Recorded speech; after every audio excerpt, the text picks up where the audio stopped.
badge is better than having some heart. Okay, look now, look how they running. They beating white people down just to show us what's coming, or to show us we nothing, or to show us we only welcome when singing or balling. You shut up and dribble. Word, love. Hey everybody, I'm Carrie Champion. Welcome to We the People. So today we are having a very candid conversation with athletes and artists who want to make sure that you use your voice to vote. Voting is your voice. So we have so many different issues that have happened in this country. It's really, truly unprecedented time. So I'm looking forward to these conversations. I think you'll be educated as well as entertained, but most importantly, informed. We have morethanavote.org, whenweallvote.org, and fairfight.com. Those resources are imperative as we try to change our future.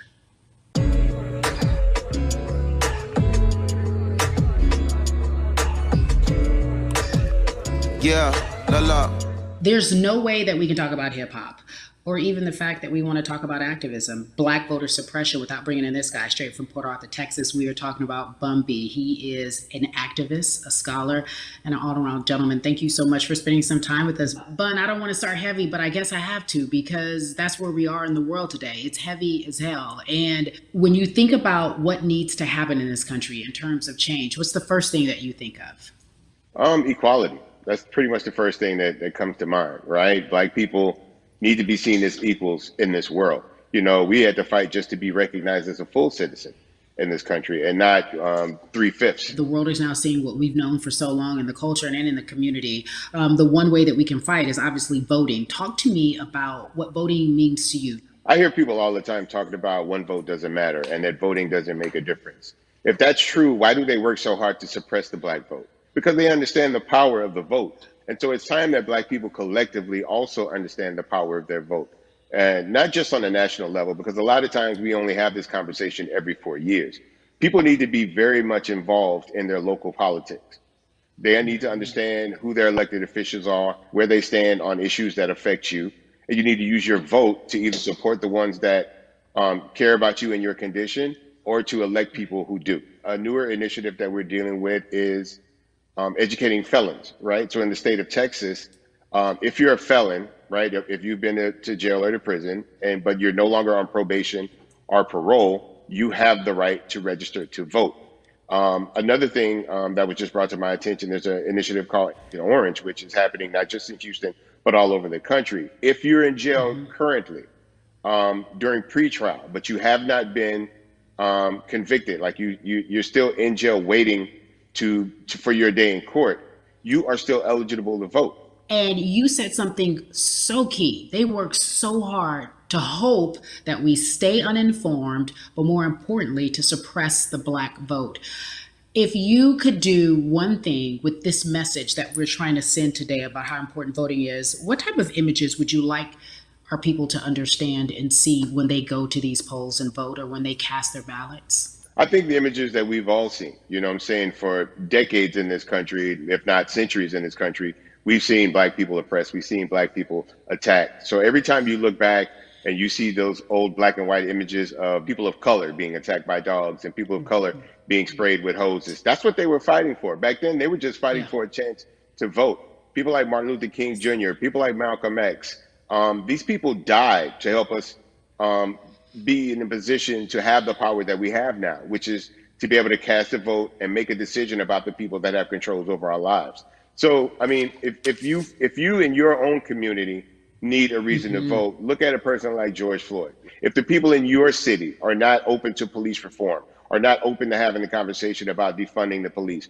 are not open to issues concerning economic equality, judicial equality, and racial equality, right? If they're scared to say Black Lives Matter, you have the power to put people in those positions who do believe that Black Lives Matter, who do believe in racial equality, economic equality, judicial equality, right? That's right. Who see us as human beings. And if the people in your community don't feel that way, vote them out. It's that simple.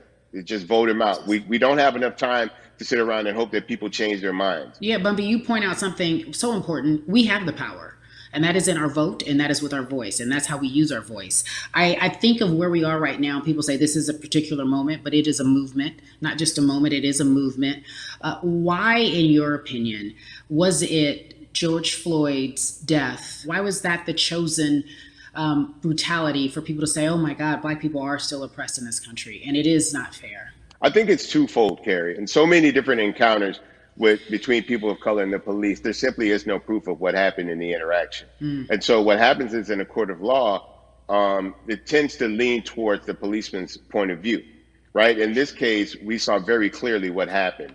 I think the other thing is due to the fact that everyone was at home, basically, during this time period in relation to the coronavirus, you couldn't avoid it, right? It was on every television station. It was on every social media platform. Everywhere you turn, you were constantly hit upside the head with this message. You see in the interaction that this man did nothing to deserve what happened. That's right. That's so well said, because if you think about it, in the grand scheme of things, it wasn't worth it, and he didn't have to lose his life. I think that you touched on something that a lot of people talk about, and that is now defunding the police. That has been such a huge conversation, but there's so many misconceptions around defunding and dismantling. If you will, educate the audience. All right. So most people, when they hear the term defund the police, they tend to think of, oh, they're going to take away our police department. Nothing could be further from the point. Defunding the police means that in certain communities, even Houston, take for example, we had over $1 billion allocated to our police force. Now, what is that money being used for? Some of that money tends to be allocated towards riot shields, right? Pepper spray, right? That kind of thing. That's only used against the people that fund this budget, right? So why would the people want to supply the police with the means to oppress them? If the police are concerned about the situations in certain communities with a higher crime rate, well, higher crime rates tend to happen in communities where there's not employment opportunities, right? There's not a lot of social services, and people are going to do what they need to do to take care of themselves and their families. When the community has more opportunities for employment, more opportunities for upward mobility, then they tend to be less of a strain on the government. They tend to have a lower crime rate. And because of that, we'll have less need for the police in those communities. You are passionate about so many different things in terms of making sure that we are holding our leaders accountable. Talk to me about some of the other projects that you're working on. Well, right now, obviously, being a part of More Than a Vote is essential. We're dealing with primaries in this country right now. And we just want to educate people. We want to inform people because people are tired, they're angry, they're concerned, and they want information and they want action. And so we want to make sure that we give them the right information and lead them in the right direction. And we thank the people that do not look like us for standing with us right now, because it's very important that people who aren't Black be involved. Because if Black people could have gotten rid of racism, we would have done it hundreds of years ago. And so I'm trying to use my voice and my platform just to let people know that if they feel like I do, there's a number of places they can go to enact change in their community. People need to know about how their city council runs. They need to know that they have the ability to speak when city council meets, to let them know that that's not the way that they feel their city needs to be run. Those are not the places that they feel the money of their community needs to be allocated. And Bubby, even a step further, they can run for office in their local community. They can run for positions. Like, people act like they leave it up to somebody else. If you're upset, it's not hard to get on the school board. It's not hard to be a part of the city council. It really isn't. And depending on how small your town is, you could be a mayor. It's the power is with the people. And we need to just know that that's happening. Absolutely. And it's always been with the people. You know, if you look at Trayvon Martin's mother, Sabrina Fulton, right? She felt that there was a system of racism and a system of oppression that led to her son's death. And so what did she do? She ran for city council and she was elected to city council. Our own former president, 44, Barack Obama, right, started in the community as an activist, ran for an elected position, became senator, ran for another elected position and became president of the United States. So don't think that you can't make a difference. You know what I'm saying? You don't need a lot of money. You don't need a lot of power. Your voice is enough to make a difference. Amen. I feel like I need to go out and run for something. You gave me a rousing speech there, sir. I'd be remiss if I didn't ask you this. When I talk to my brothers, I have to ask you, as a Black man, how are you doing? Are you okay? I'm good. I'm good. I have a very strong relationship with God, so prayer definitely works for me. I have children and grandchildren who are watching me, who are encouraged by what I do, and they're proud of me right now, you know, and that's really what matters, you know. The change starts at home, you know, so as long as you have a support system that believes in what you're doing and supports you in what you're doing, you have everything you need to go out there and fight the good fight. And for those that don't, there's a community of people here to help you. So you can go to places like morethanavote.org. There are many different places that will encourage you, inform you, and they will put you with groups of people that feel like you, that are ready to take action. So no one has to go about this alone if they want to do it. Yeah, yeah, we're stronger together. People have been saying it, but that has much more meaning now that we are in our movement, not just this moment. Bumby, it has been an education, always a pleasure. Thank you so much. I appreciate you. Keep fighting the good fight. Keep up the good fight.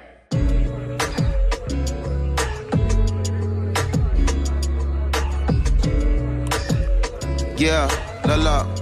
So our next guest, I have to admit, I'm a fan, but there are so many different people that we could talk to, and I thought it was so imperative that we speak with her. You know her as Molly on the huge, successful show Insecure, HBO's Insecure. She also has a comedy special highlighting her Nigerian roots, and she's an amazing podcaster. Let's welcome in Yvonne Orji, everyone. You have such a beautiful way of making things funny, giving us our medicine with some candy, right? The humor and the healing. You bring all of that to your space. And right now, as you look across this country and how everyone is so broken and so upset, if it's not social injustice, it's the pandemic, it's depression, it's unemployment, the list goes on and on. How are you doing, quite frankly? You know, I'm rediscovering self in a way that is hard, but necessary, that will lead to ultimate joy. I know it sounds like a lot, but no, I think I personally think that God put all of us on a global timeout. Like we just, America hasn't done as good as other people when it comes to timeouts because everyone else is out playing at recess, and we're still in the principal's office hoping and wishing we can come out. But I think that if we settle into the timeout and really learn the lesson that we're supposed to learn from this season, I think we'll emerge better. We'll learn how to play well with others in more ways than one. And so personally for me, I'm taking this time to learn me in a new way. I feel like I'm being ushered into a new season, and I'm getting still, because sometimes the busy confounds the work that we're supposed to actually be doing. We're busy doing other stuff, but we got work that we need to do on the inside. And I'm leaning into it. I'm like, dang, I thought I was gonna be able to rest like everybody else. And God's like, nah, we got work to do. You know what? And I think that's what everybody is saying about 2020. It's demanding that we be better. And you said it's a global timeout. What do you mean by that? Yeah, it's like everyone sit down, be humble, to quote the great prophet Kendrick Lamar. But no, seriously, sit down and let's reevaluate some things. Let us unearth and shake up the things that we have been trying to hide within ourselves, within our nation. I think America is going through an unraveling right now, a much needed, a much necessary one. And I think all eyes on us, right? There is no, oh, I was on the subway for an hour, so I didn't miss that thing that happened. No, everybody was home. Everybody, was watching when George Floyd died, and everybody, no one could hide it. Everyone was watching when Amy Cooper called the cops. Like, this is a time where it's like, oh, we can't pretend it away. We can't excuse it away. No. It's a global timeout. Sit down, watch, and let's learn. And globally, it's like, hey, we were going business as usual, but it ain't usual no more. Like that's old. Anytime change occurs, it's very uncomfortable. And so right now we're sitting with we're getting we're getting comfortable with the uncomfortable. The minorities, we've been comfortable with being uncomfortable, because that to me explains just the existence for whatever we want to do, how we break into our careers, how we live our lives, how we find ourselves one of the few or one of the first. And that's a lonely road. When you look at, and when you talk about this global timeout, everybody had to pay attention to Amy Cooper. Everyone had to pay attention to George Floyd. How is that helping us as a people, as a country during our global timeout?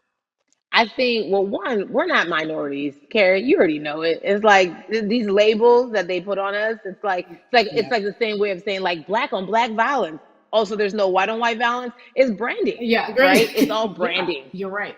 It's like white people kill white people every single day. So no, there is no black on black violence. And if you say black on black violence, well, then let's brand white on white violence. Like, I watch Investigation Discovery. Ain't too many of us been featured. So, I just even like, but to answer your question, what does that do? I think what everyone expected is what has happened in the past when the world was still open, right? In that, okay, you had everyone from Trayvon Martin to Castillo to Sandra Bland. You had all of these lives lost, and Black people made some noise. We rioted, we got out in the streets, we started the Black Lives Matter movement, all of those things. And then white people kind of just like, oh, let's give them something. And then it's just like, is it over? It's like Oscars so black. Okay, good. We gave some Oscars. Are we good now? Like, are we even? And it's now it's just like, oh no, no, no, no, no. This is not about like a band-aid. It's like, yo, we might have to amputate the leg a little bit, but it's all right because by amputating the leg, we're gonna save the body. And so I think that's what's happening now. Like America is realizing like, oh, Black people aren't just making a little bit of noise. Like the protests are still out. The conversations are still being had. The change is still being demanded. And I think they're seeing, oh, this is not going away. And no, it's not, because we need systematic change. What a beautiful way to explore what is happening and describe our country. We might have to amputate the leg, but that's to save the body. That's what's happening right now. That's beautiful, Yvonne. And to that end, I have to ask you this, because the way that we do that, we use our voice. And our voice right now in this world, in this country, is our vote. And everyone talks about voting and how important it is, but I feel like more than ever, we understand that it's not just about voting every 4 years for the man in office. It's about your local elections. It's about the mayor. It is about the district attorney, the people who have the power to bring charges against police if police brutality is an issue in your community. If you care about your school district, you can run for the school board. I ask this of you, right? Your parents are from Nigeria. You are Nigerian. You talk about that very lovingly. What does voting mean for you? I think voting is power. I remember, I became a naturalized citizen back in the 90s when, because I was still a minor, my mom naturalized, and so we were able to do it under her. And just even that power of like, we are American citizens and all the access that we have by being citizens, one of those accesses and those access to power being voting, it's a big deal. It's a big deal because not only do we have the opportunity to be in this country, but now we can be of the country. We can be of the systems. We can be of the rules. We can be of what it actually affords. But I think going back to your earlier comment about just the setup of systems, I think we are done a disservice, either it's schools or whatever it is. And I'm not putting teachers on blast. I think teachers do a phenomenal job, but for some reason, we do not, and give them all the raises. I know too many parents who are like, this child of mine, I do love them, but hey, where can I drop them off? And I do think that there is a disservice done because, again, when we talk about them, to your point, we talk about every 4 years. It's important to vote for the presidency. We don't realize, like, oh, snap, we actually can vote about, like, how much our libraries get. It's like small things like that, but they make a big difference. When you think of voter suppression in this country, what does it look like for you? It's the systems. When we talk about voter suppression, we also talk about systematic racism, right? It's all the systems that set up. And we've normalized, okay, maybe your job will give you a half day, or maybe, you'll be able to get this luxury. It shouldn't be a luxury. It should be built into the system. It should be built into the fabric of how we vote. But maybe you'll be able to get this luxury in order to enable you to go vote. Think about everything disenfranchised, marginalized Black person has to endure in a day. So in a day, you need to get to work. If something happens to your car, if something happens to your childcare, if something happens to, there's so many factors along the way that can send you into a tailspin as an American. And then you add on as a person of color.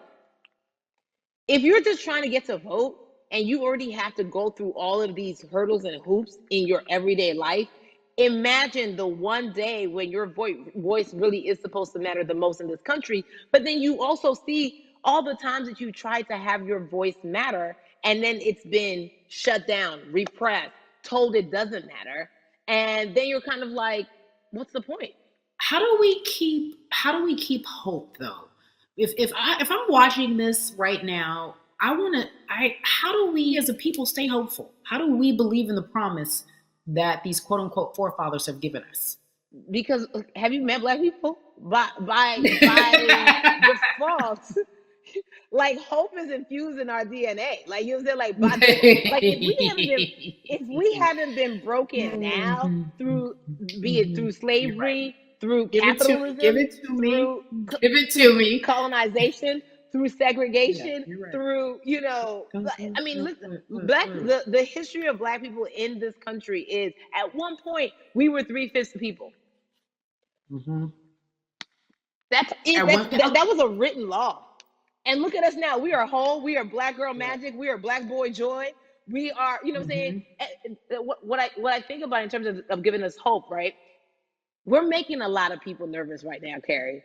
We're making a lot of people nervous right now because they're like, dang, we put all these obstacles in their way, and these jokers are resilient. But that should give us hope. That should give us hope that like we can't stop, won't stop. I mean, I went to the school of Diddy. You know what I'm saying? Hashtag Harlem shaking it right now. Can't stop, won't stop. And I think that's our motto. We can't stop voting and we won't stop voting. We can't stop marching and we won't stop marching. We can't stop thriving and we won't stop thriving. To that end, because you led me directly there, I've been asking everyone who's appeared on this platform, what does activism look like? And I feel like back in the day, we had an idea. Yes, it is marching. Yes, it is protesting. Yes, it is speaking out against things that we feel are not right or unjust. But talk to me about what activism looks like for Yvonne Orji. Listen, activism, I think the beauty of activism is that it has many faces, right? You're going to have the people on the front lines. Like, you know what? Martin Luther King marched, but there were a lot of women who were in the homes like, hey, BT Dubs, when they come back, this is how we support all the people who are marching on the front lines. And we're going to be here doing what we know to do best here. And you know what? Somebody needs to bail them out of jail so now we need to be in the community, getting money or whatever it is. So it's like everybody has a position to play. And so play your position like a shortstop, bruh. So whoever you are and whatever you do, play your position. So activism could look like, you know what? I'm not the one that's built to be on the front line, but you know what? My pockets go deep. So I'm gonna support the people on the front line. I'm a comedian. Black joy is a form of activism. There's always a call for entertainers or celebrities that have the platform to do something. Why aren't you speaking out? I'm not a believer in thinking that it's mandatory. Like you said, everyone can be an activist and be activated in different ways. But talk to me about the connection. Talk to me about the marginalization in your world and how you feel like it even inspires you to say more and use your platform to do more. Beneath the surface of what we do, like Niecy Nash says, it's the who, right? The who is the person who's going to be like, hey, let me call this out. Either blind racism in terms of overt racism, in terms of ways that we can be better, in terms of ways that we can actually be more uplifting to the community that you may not even realize that you're serving. Before I let you go, talk to me about the urgency, in your opinion, for people to vote, our people to get out and vote this coming election.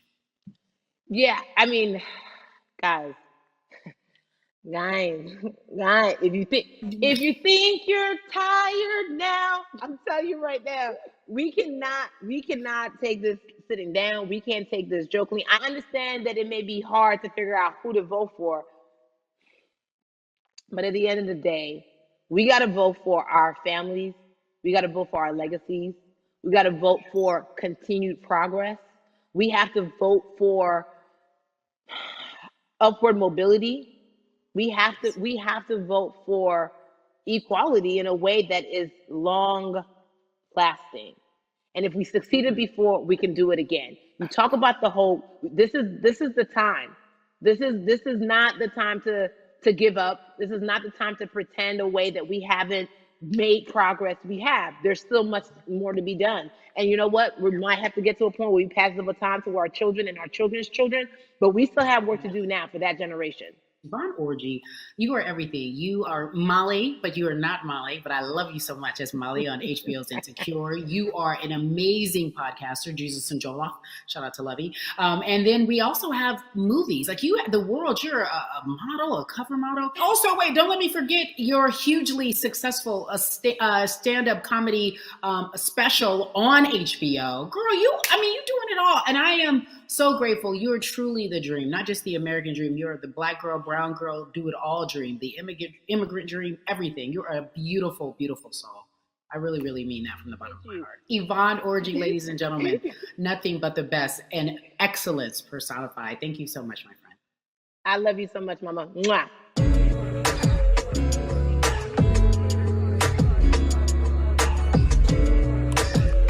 Yeah, la la. So Atlanta has been one of the hotbeds in terms of political unrest and social injustice. We've seen so much happen in that city, and we've also seen so much come from that city, including one of our very own founding fathers of the civil rights movement, and that's Martin Luther King Jr. But right now, we want to welcome in someone who has used his platform to talk about voting, to talk about racial injustice, and how he's trying to help. Atlanta's very own Russ joins us now on We the People. Russ, I'm not going to fan out and tell you what some of my favorite songs were that I listened to repeat on yours. We're going to get to the topic at hand. So we got to talk about, recently you did an interview where you shared your outlook on culture and music. And you also were very candid about the fact that you have a privilege and that it's necessary for you to give back. Tell everybody about what that means. It's very obvious. I'm white and I'm in Black culture and I'm benefiting financially off of it. So I feel like if you're a white person financially benefiting off of Black culture, you have to put finances back into Black culture. It's just that simple. The screenshots with your feelings, it just comes off like fake empathy because it comes off very dismissive and very, oh, that sucks for y'all. But anyway, back to what I was doing. Have you felt that way always, or is it now because of the time of where we are in this country? I've always had the feeling. I think now it's just obviously elevated. It's a new level and there's new, it's to the point now where you can't, first of all, you can't not say anything. Second of all, though, I just think saying something isn't enough anymore. I think, if you have the ability to put money back into a culture that you're financially benefiting from, you have the ability to, you should. It's interesting that you talk about it in that way because some people do believe that silence is the best way to go because it's hard to talk race, especially if you're white and you're in the Black culture. People just feel as if they can't talk about it. They feel awkward. They feel as if they don't have the privilege or the voice or the words. How do you find yourself right now in terms of interacting with people when they want to talk to you about social injustice, police brutality? What's going on in this country right now? Well, first of all, picking and choosing whether you want to be silent or not about race, that's a privilege in and of itself. But no, I try to just do my best to listen to the Black people around me and the educated Black people I have in my life. So I do my best to not act like I have all the answers for everything, especially in a culture that I'm not from. But that's why when we decided to raise the money for Black Lives Matter organizations, when we raised $500,000, we got on the phone with some of the women who started Black Lives Matter. I got on the phone with Tamika Mallory. I was on the phone with Karen Civil and talking with my friends to make sure the money went to like the correct places, and people who really need it. It's just about listening. That's all. It's about listening. Let's talk about that for a moment because the way I think of activism, for me, it looks very differently. It's not necessarily just protesting on the front lines. I think that's great. But what about being an activist in the way in which you have decided to be one? What inspired you? What did it look like? You said you raised money for Black Lives Matter. What did you do? Mm-hmm. Walk us through everything that you did and how you find yourself in this moment right now. So for me, it was 3 years ago, I had like a string of festivals.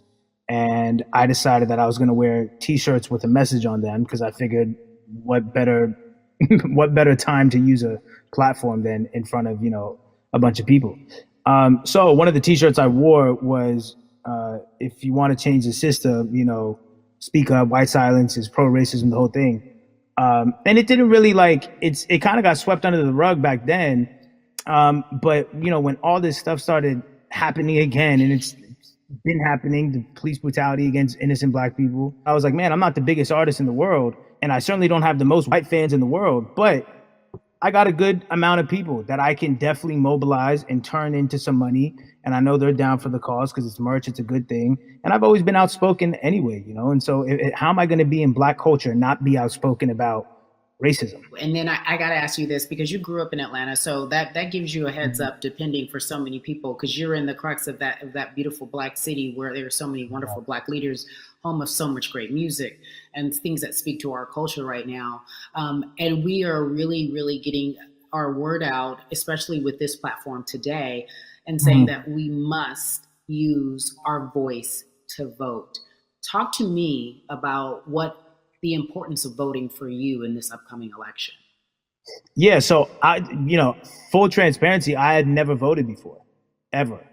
And because, I was one of those people who was like, my vote doesn't matter. And, and I don't know, maybe it's because I was younger, maybe it's because I really thought that, or I don't know, but I just think that it's got to, now this is a bit of a privilege to say it's got to a breaking point for me, because obviously it's been past the breaking point for Black people. But I think that as a whole, the young people need to get out and vote, because we're the ones that never show up. You know what I mean? We never show up to vote, but we're the future. So it's like, look, we got to go out there and vote, and then whatever happens, but at least we did our part. You got to do your part. You're very candid in saying that you just decided to vote. And I think there's a beautiful irony in the fact that you have your fans saying, because of you, I'm voting. Right. And there's something beautiful about that. But I want to know why now for you. Why in this moment is it important for you to vote? And what hit your spirit to say, yes, this is the time to do it? Honestly, because I think that George Floyd really woke up a lot of people who, including myself, who I was vocal and outspoken about racism. I put it in my lyrics. I put it on T-shirts. I would talk about it in interviews. I was vocal about it. But that video in that moment, I think me, along with a lot of other people, just kind of was like, all right, words are simply not enough anymore. We got to do something, whether it's raising money, whether it's voting, or all the above. We got to do something, and I'm ashamed that it took that for me to be like, I need to raise money and I need to vote. It's a shame. And I don't know, I guess it snapped a bunch of people out of it, and even if you were vocal and whatnot, it's time to actually put your money where your mouth is. It's time to go vote. It's time to just stop talking about it and be about it, and it's been time for that. But like I said, I'm ashamed that it took me this long to actually really, really be about it. But I'm here now. So Russ, we all know that this is going to be your first time voting. Tell me what that experience is going to be like for you in terms of what you're excited about. I think, what it's going to do for me? It's going to let me know that I'm contributing to something bigger than myself, and I'm actually putting my money where my mouth is, and I'm being about it. Because for so long, and I know I'm not alone with this, but standing on the outside and just screaming about this and that and this should change, and it's like, all right, but did you vote?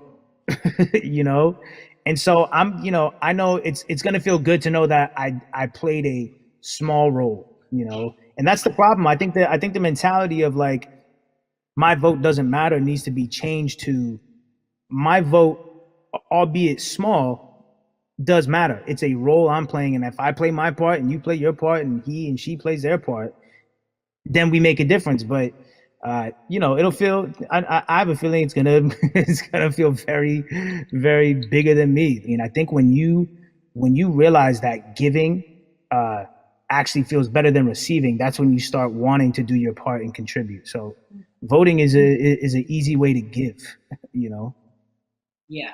To whom much is given, much is required. And you have been given a huge platform. And we are so grateful for you, Russ. Philanthropist, artist, community activist, first-time voter. We appreciate you for doing this, okay? Thank you. I appreciate y'all.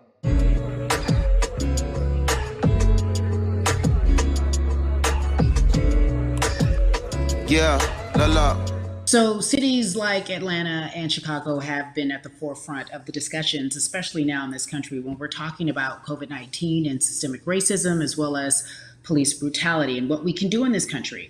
Again, we're continuing our conversation, letting you know that your voice is your vote and your vote is your voice. We can change where we are in this country. Currently, I'd like to welcome in Chicago Cubs right fielder Jason Hayward. I appreciate you.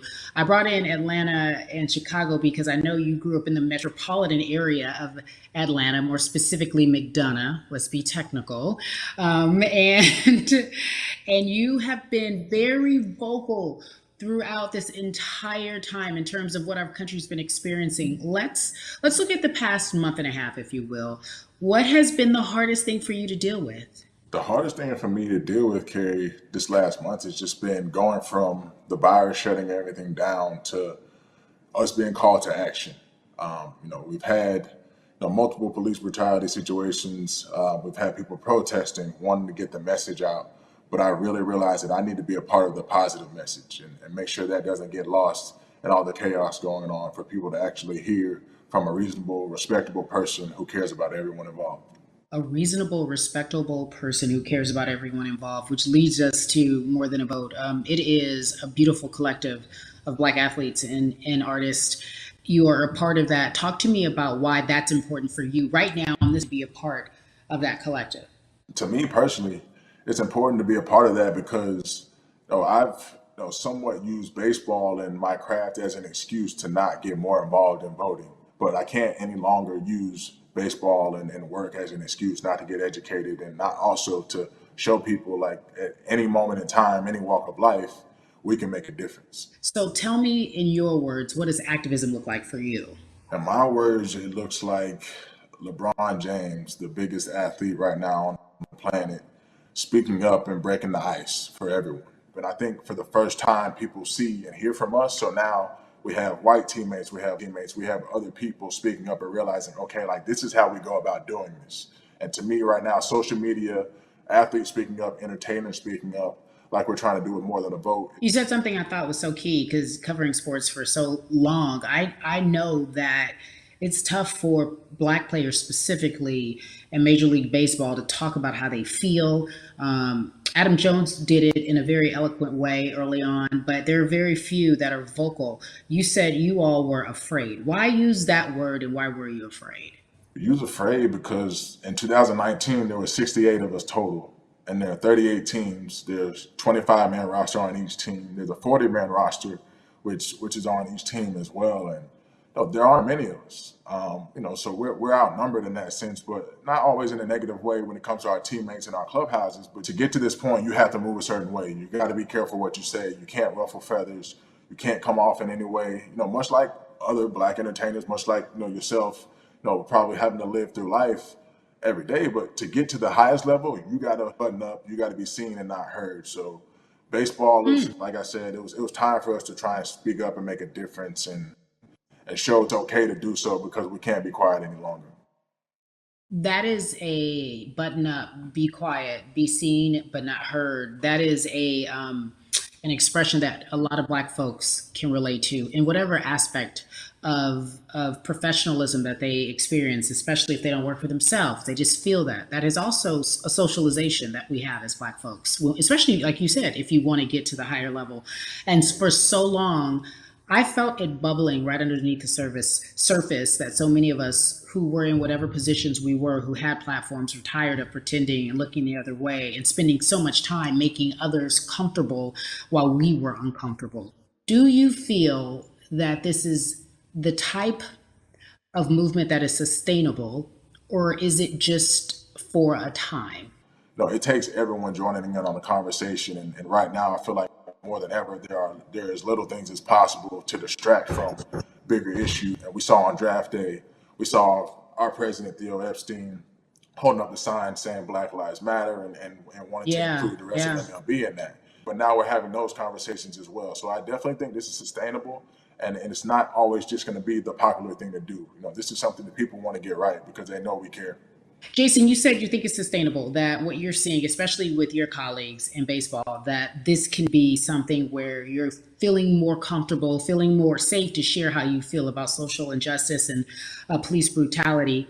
What are you doing right now in this moment with your platform to help change how we look at voting and how to educate the culture and the community about voting? Well, first, what I'm doing, Carrie, is joining up with More Than a Vote and joining up with other athletes and entertainers to get that message out and use our platform in that sense as a group. And try to create a brand with this to make it something that's not just about the election coming, make sure that it's about people getting educated for years to come and figure out where to vote and how to vote. We've got people in different areas that cover different demographics and influence different areas of people. And as a baseball player, as a black baseball player, I feel like now, like we talked about, is finally the time to show people that you can use your voice in this profession. You don't have to be afraid. And to me, that can help someone, help a kid growing up. He can see me, he can see other guys that were in the video we posted saying, hey, this is what they're standing for.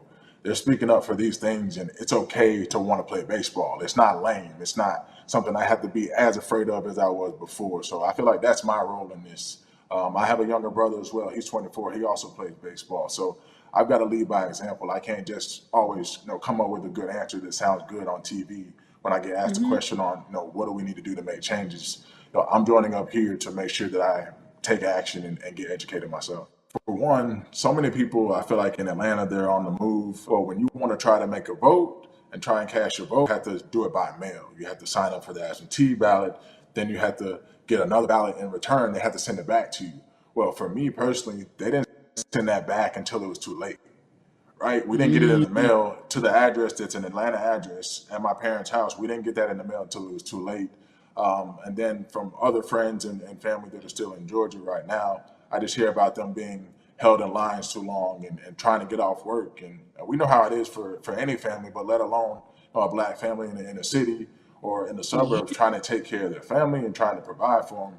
You try to get off work, and then you're like, wait a minute. You start looking at the clock. It's like, oh, this is not going to happen today, right? And so I saw, Mayor Keisha Bottoms, reach out via social media to people and say, hey, I'm going to address these issues right now. I need y'all to stay in line to cast your votes. Keep hanging in there. So to me in Georgia, that's what that looks like. Well, it's interesting that you even bring that up because there have been all these images specifically from Georgia, because that's such a battleground, where you see people, especially when it came to the primaries, doing whatever it takes.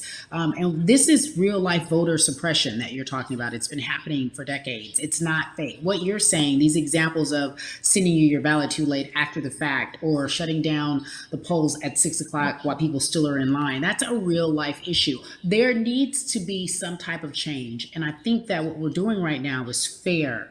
But the idea of voter suppression, do you think that is well known, especially with folks, within the generation, your generation? I think it's known in our communities, right? I don't think it's spoke on enough. I don't think there's been enough light drawn to it. Bring it to light. Let people hear about it. Let people learn about what that looks like.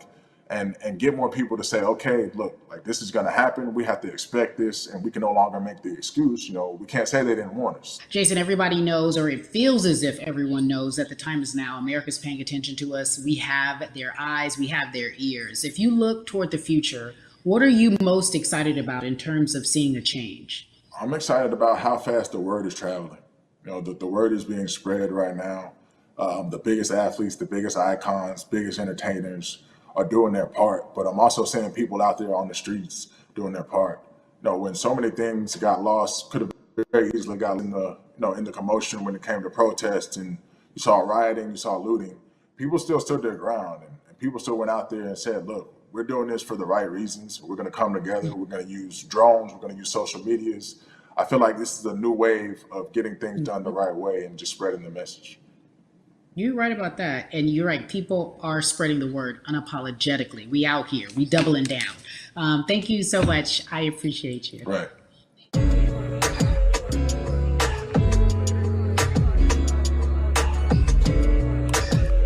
Yeah, la la. Hey, everybody. I am so excited to welcome a friend, a brother, family member, if you will, former colleague, NBA great, sports analyst, philanthropist. He does it all. And he's here to give us his time and his platform to talk about something that is so important. That is voting. Everybody, welcome Jalen Rose to We the People.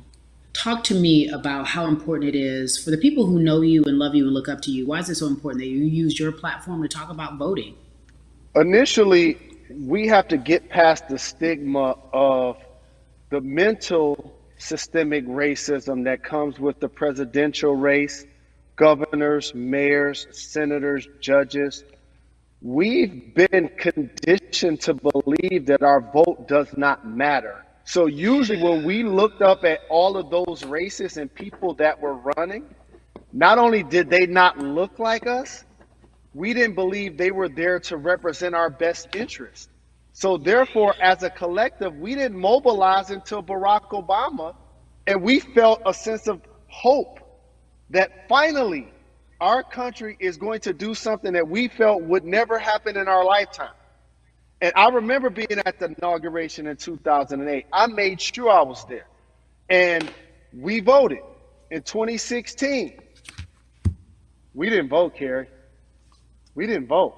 And so many people try to make this political. This is not political. Me telling somebody to vote is like telling somebody to pay taxes. So that's one, getting over the stigma of nobody is going to represent our best interest.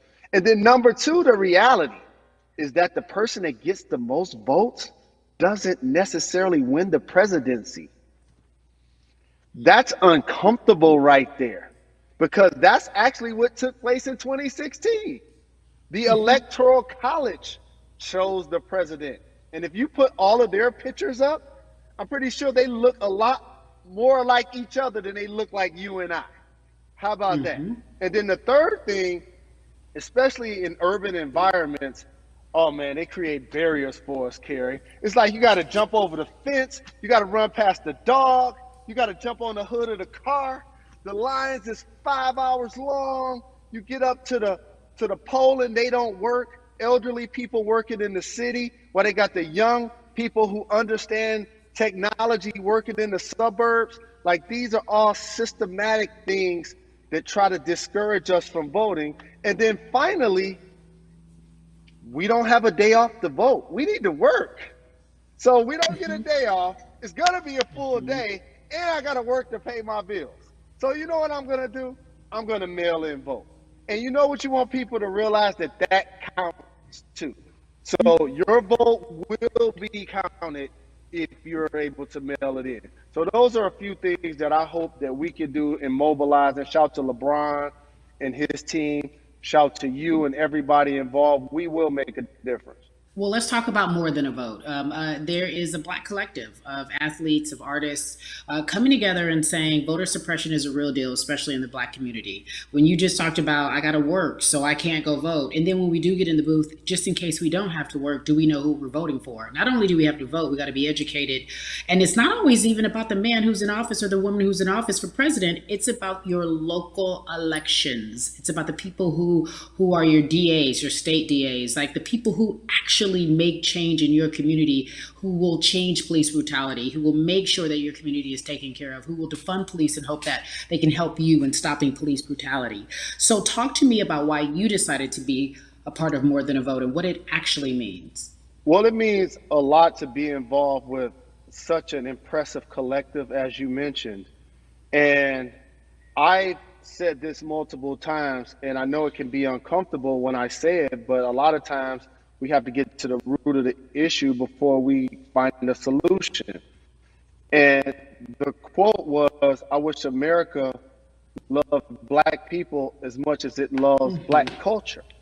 And this collective, by the way, represents in a lot of ways what's encouraging, but also sometimes disappointing about our role as Black people in America. Because we were brought here as labor and to entertain.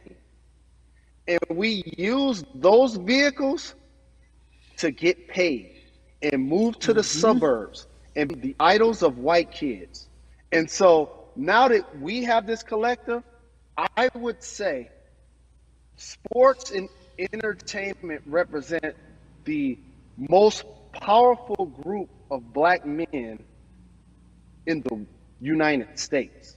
I'm talking about money, power, celebrity, the ability to mobilize, community involvement, their leadership, their intellect. And so to have all of us pull it in the same direction at the same time for anything that we're passionate about is going to be a difference maker, but it's definitely going to be a difference maker in the 2020 vote, because we're going to make sure we inform everybody that they can let their voice be heard, and failure is not an option. Jalen, what does voter suppression look like to you? A perfect example took place recently, Carrie, in Kentucky. It was 6 p.m. at night, and so many people were standing in line enthusiastic to vote. And you know what they did? Locked the doors. And you know what the people did? They continued to bang on the doors, continued to bang on the windows. They continued to let it be known they were not going to leave the premises until they got a chance to vote. And you know what ended up happening?